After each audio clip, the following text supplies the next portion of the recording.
No, realmente muchas gracias por estar aquí y gracias a la ACP por la invitación, la cual nos honra.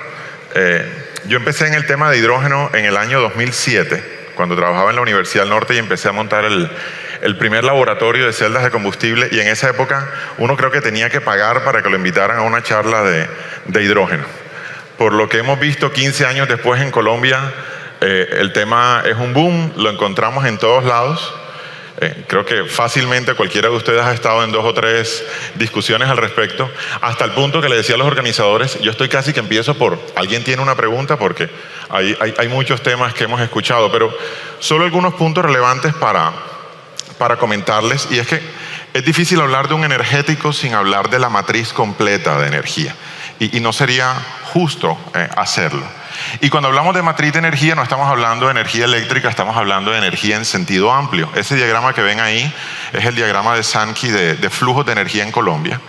Aproximadamente 832.000 barriles equivalentes de petróleo por día es lo que ingresa a la matriz colombiana, y utilizamos unos 585 en transporte, industria, comercio, residencial, diferentes usos.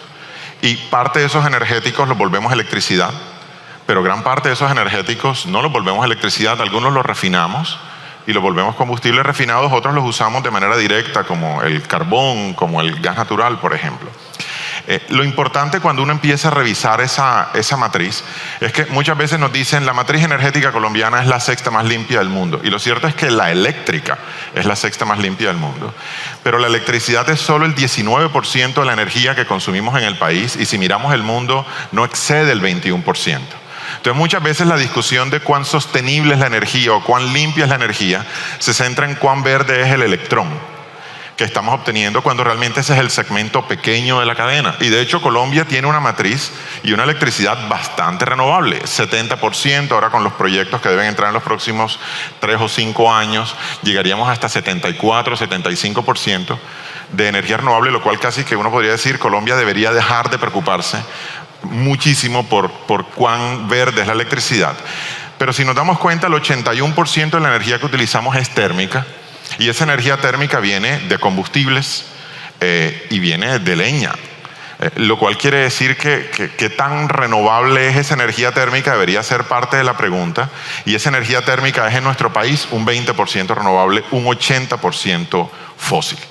Lo cual quiere decir que la brecha de sostenibilidad que tenemos en Colombia, y es comparable con la brecha de sostenibilidad en el mundo, no es la electricidad que estamos usando en el país, sino nuestras fuentes o nuestros usos térmicos de la energía. Cuando llegamos a ese punto siempre hay quienes dicen, bueno, pero los usos de la energía los estamos electrificando, cada vez va a haber más cosas eléctricas. Pero lo cierto es que la tendencia de electrificación tiene un límite. No más del 50% de los usos de energía pueden ser electrificados de aquí a 27, 28 años, al 2050. Eso quiere decir que por mucho que haya electrificación, vamos a tener que depender en 50% en fuentes de energía de otras cosas que no son electricidad. Y ahí es donde aparecen los combustibles. Por eso los combustibles van a seguir siendo parte de la matriz, porque tenemos usos que son muy difíciles de electrificar, como transporte marítimo, aéreo, de carga, industrias como el acero, como el cemento, los combustibles líquidos que utilizamos en otras aplicaciones, y usos petroquímicos. Y es aquí donde empiezan a aparecer los combustibles renovables como parte del portafolio. Es decir, si queremos una estrategia coherente de descarbonización, así como nos preocupamos por tener electricidad renovable, preocupémonos para ver cómo descarbonizamos los combustibles y no simplemente asumamos que ellos van a desaparecer. Ahora, hay 2 maneras de descarbonizar los combustibles: reducir o eliminar la huella de carbono de los combustibles fósiles que utilizamos hoy.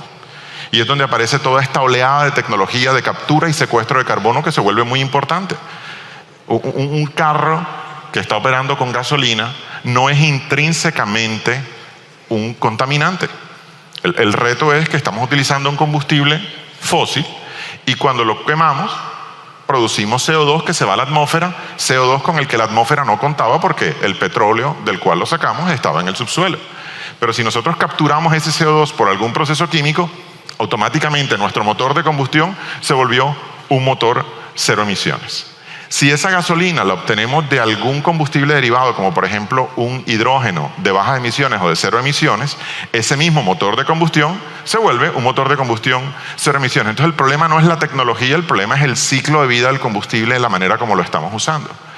Esos sectores difíciles de electrificación nuevamente van a requerir combustibles de bajas emisiones, y por estar en Promigas, por supuesto, se vuelve muy interesante para nosotros los gases combustibles de bajas o cero emisiones.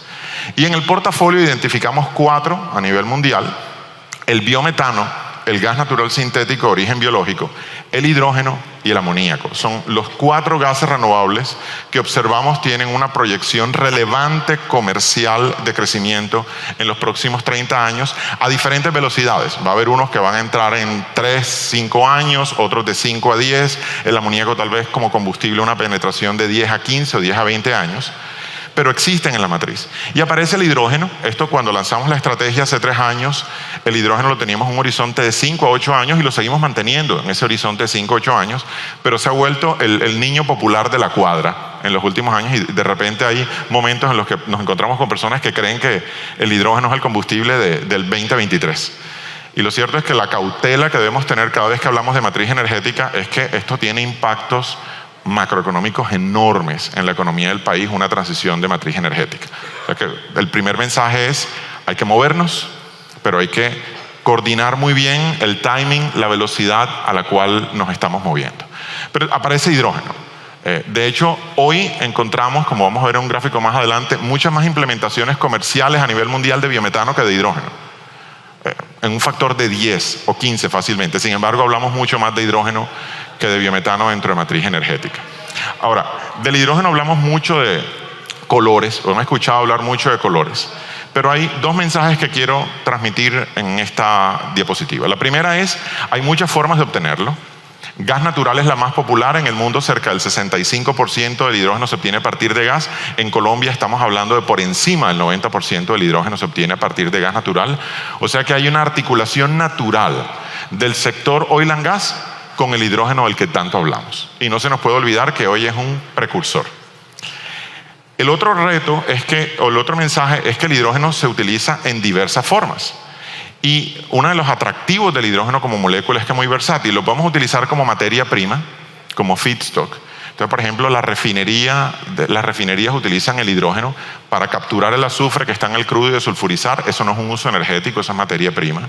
En industria de fertilizantes se utiliza el hidrógeno para producir amoníaco y hacer fijación de nitrógeno. Eso es un uso de materia prima. En industria de fabricación de polímeros se utiliza el hidrógeno en la reacción de polimerización. Son usos de materia prima. Eso no tiene nada que ver con matriz energética. Es como descarbonizar cualquier otro proceso industrial. Importante, pero no se cruza con el tema de transición energética. Sin embargo, esa es la economía que tenemos en Colombia. 150.000 toneladas al año de hidrógeno se producen en Colombia, uso no energético. Y en el mundo, el principal uso no es energético. Entonces, lo podemos utilizar como materia prima, lo podemos utilizar como combustible. ¿Puede uno quemar hidrógeno en lugar de gas natural? Sí. ¿Es un buen negocio hoy? No. Y tal vez pasen 10 años para que sea un buen negocio quemar hidrógeno en lugar de gas natural.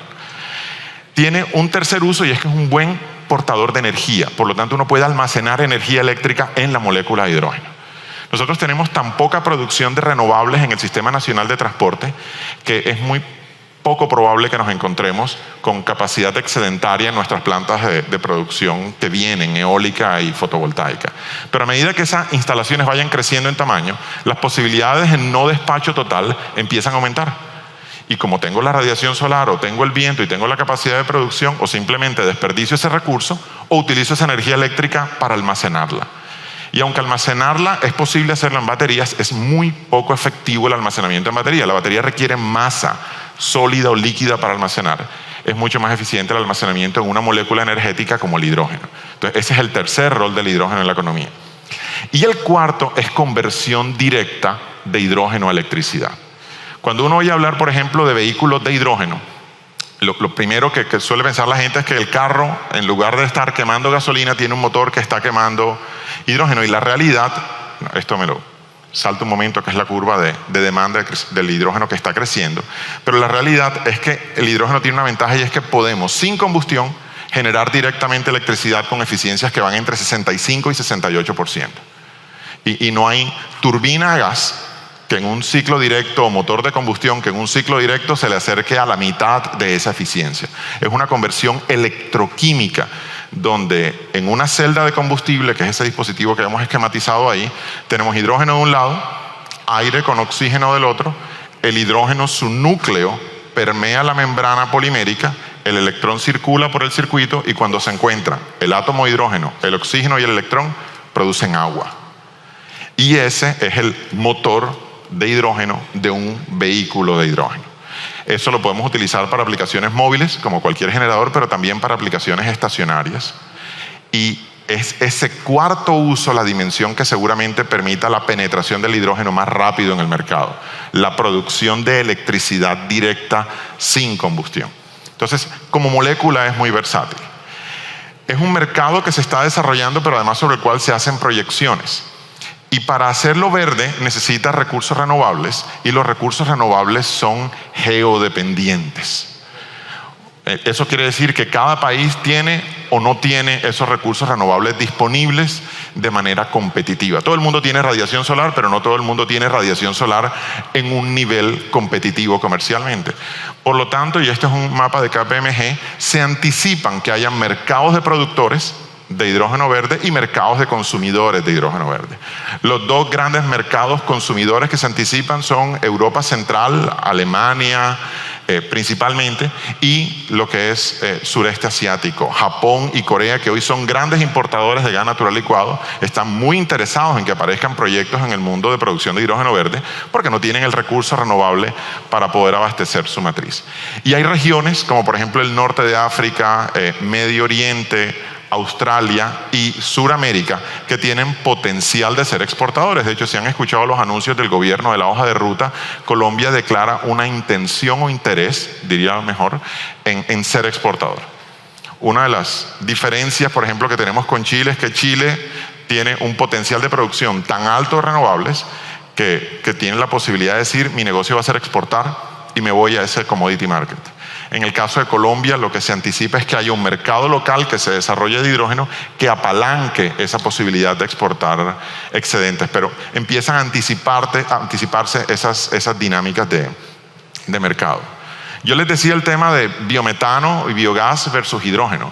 En el escenario más agresivo de la Agencia Internacional de Energía, el de Net Zero 2050, es donde aparece el hidrógeno teniendo una gran participación en el mercado de combustibles o de gases de bajo carbono. Lo cual quiere decir que el hidrógeno, para desarrollar su mercado, es fuertemente dependiente de que haya regulaciones climáticas o acciones climáticas que lo hagan competitivo, sobre todo en los próximos 10 años, mientras la tecnología reduce costos de capital que hacen que por sí solo llegue a condiciones de punto de equilibrio. Pero el mercado más grande, y lo observan ahí en los números, es el mercado de biogás y biometano, del cual casi ni hablamos. Curiosamente, en el país no tenemos regulación de hidrógeno, pero tenemos una regulación de biometano en la CREC desde el año 2016, pero nuevo, termina siendo el hidrógeno el que domina la conversación. Encontramos un segmento de hidrógeno donde el interés está en producción. Hoy, si uno hiciera como un concurso de quiénes quieren producir hidrógeno, encontraría en el país 90% levantando la mano.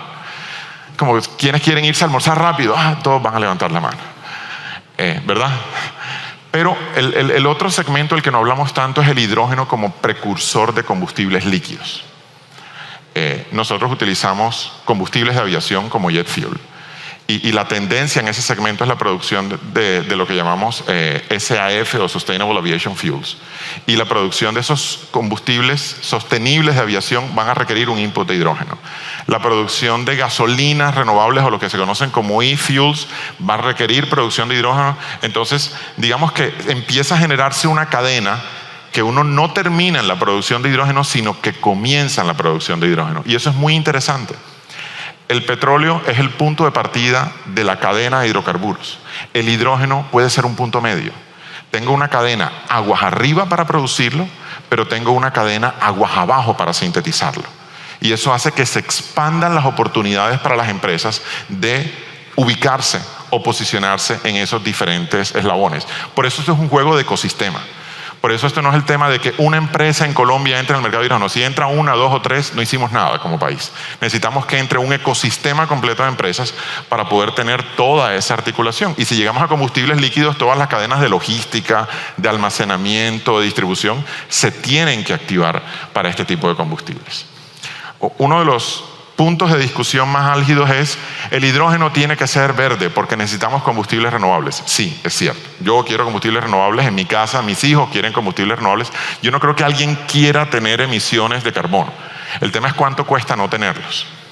Como el hidrógeno no es un mercado energético que exista en el país, porque el uso, como les decía, es materia prima, entonces ese mercado hay que desarrollarlo prácticamente de cero. ¿Y qué nos dice la teoría económica? Que si nos vamos por el hidrógeno verde, que es el más costoso de producir, pues el volumen de implementación va a ser pequeño. Nos vamos a demorar 10, 12 años desarrollando ese mercado de energía. Por lo tanto, hay una apuesta que hay que balancear. De pronto tenemos que sacrificar un poco qué tan intenso en carbono es el hidrógeno en etapas tempranas para asegurar que la demanda crezca. Porque hoy la razón por la que estos proyectos no se dan no es porque no haya capacidad de producción, no hay demanda. No hay demanda para esos combustibles que esté dispuestos a asumirlos o incorporarlos dentro de su matriz a una escala industrial, a una escala ciudad, a una escala residencial, a una escala comercial. Entonces, esa demanda va a ser muy sensible al precio, como lo saben ustedes muy bien en todo lo que ocurre en el mercado de energía. Por lo tanto, el gran juego que hay que jugar es qué tan descarbonizado es ese hidrógeno. Me voy al extremo de hidrógeno gris, que si lo uso para combustión tiene de manera directa más emisiones de CO2 que el gas natural en combustión. O me voy al azul, pago un poco más, tengo menor intensidad de carbono. Me voy al verde, tengo cero intensidad de carbono, pero estoy pagando mucho más. Es un equilibrio económico que como país tenemos que construir. Y realmente es un equilibrio en el que la demanda va a tener mucho que decir. La demanda o la regulación, ¿no? Como ha ocurrido en el mercado de renovables. Nosotros como empresa estamos mirando todo el espectro y el mensaje que llevamos cuando vamos al ministerio es: Colombia no debería cerrarse a un solo tipo de hidrógeno. Una posición diferente es la de Europa, que no tiene, como lo ha demostrado tristemente la crisis actual, fuentes de suministro de gas natural, y otra es la decisión de un país que tiene fuentes de gas natural como Colombia y puede jugar del lado derecho del gráfico entre gris y azul e ir descarbonizando su matriz gradualmente. Entonces hay un tema de gradualidad relevante. ¿Qué segmentos vemos en la cadena que tienen sentido explorar en Colombia? Y son los que hemos declarado públicamente, esto no es ningún misterio. Uno, producción descentralizada, porque tenemos hoy productores de hidrógeno que quieren descarbonizar su producción, pero van a aparecer usos emergentes de hidrógeno como fabricación de combustibles sintéticos que van a requerir mayor demanda. El segundo segmento es movilidad eléctrica. Cada vez que uno le hablan de un vehículo eléctrico, está pensando en un vehículo de baterías que tengo que conectar a la casa y cargarlo. Y yo no sé cuántos de ustedes viven en edificios. ¿Quiénes viven en edificios? A ver, levanten la mano. Yo vivo en edificios. Oye, poca gente vive en edificios, la mayoría o están cansados o viven en casa. Vamos. Listo. En sus edificios, imagínense dónde colocarían un cargador de carros eléctricos. Seguramente será un área común. Y si va a un área común, ¿quién va a pagar esa electricidad? La administración.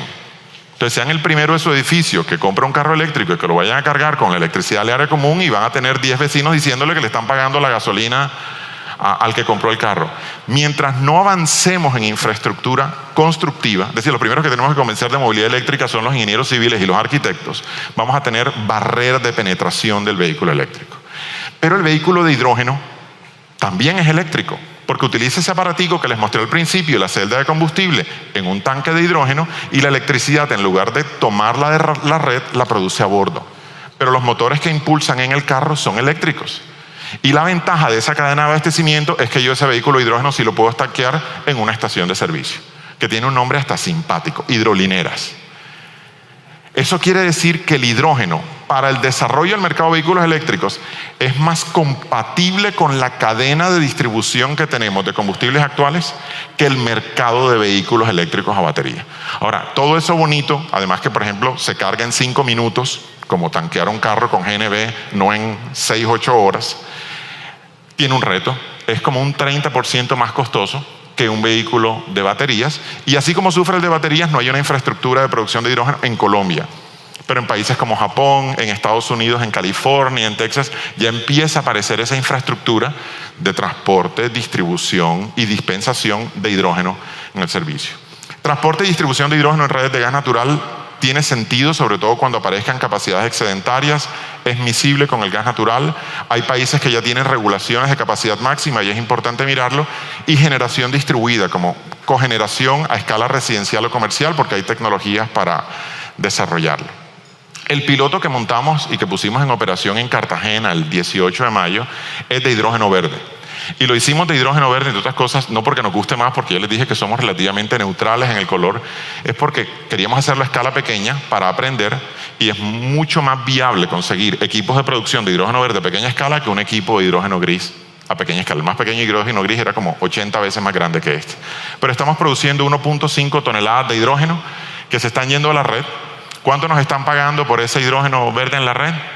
0, porque la regulación colombiana no nos permite cobrar. Ni si encontráramos a alguien que nos quisiera pagar, lo podíamos hacer. Eso es un mensaje para mostrar que hay todavía retos regulatorios por abordar en Colombia. Y cierro diciéndoles que la infraestructura está ahí. Esta fue una visita que recibimos hace una semana y media en la estación de un grupo de estudiantes de la Universidad del Norte, que vi algunos antiguos colegas por aquí en la mesa. Lo construimos para generar conocimiento, no solo para Promigas, sino para el país. Es operativa, 100%, una instalación industrial, y la utilizamos como ejemplo para demostrar un mensaje que llevamos día a día, y es: en transición energética no solo es importante que el electrón sea verde o que la molécula sea verde, sino cuál es el rol de la industria nacional y, por supuesto, de la academia en ese proceso. Muchas gracias.